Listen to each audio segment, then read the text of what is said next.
біздің тұрған ауылымыздың бір ерекше жұмысы болды. Ол 57 жылы өздеріңізге енді үлкен адамдар білет, осы Жайық өзені тасып, жан-жақтың бәрі суда болды.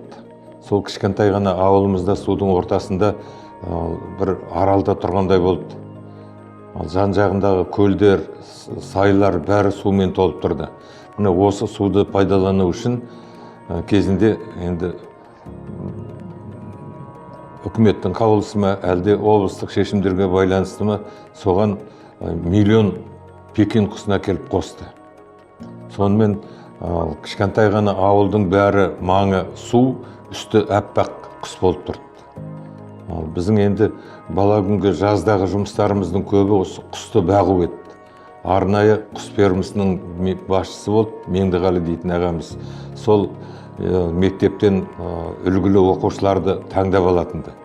Сонда осы бәріміз, бәкең бар, тағы да балдар бар, құсты қайыру, оның далаға шыққанда, қыдырғанда, демалуға шыққанда жұмыртқалайды, соны жинау, құстың ұлпа жүні сумен бірге толқынмен жағаға жиналады, соны жинау.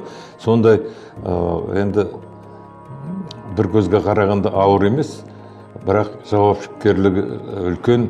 Оқу жылы басталды. Мен енді классқа келіп партаға отырдым, өзім орныма бұрынғы, мен енді сол мектепте оқып жүрдім.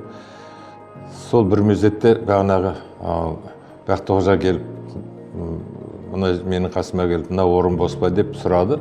Сосын бос, келе отыр деп, екеуміз сол 59 жылы бір партада отырып, күні бүгінге дейін өмір партасында бірге келе жатырмыз.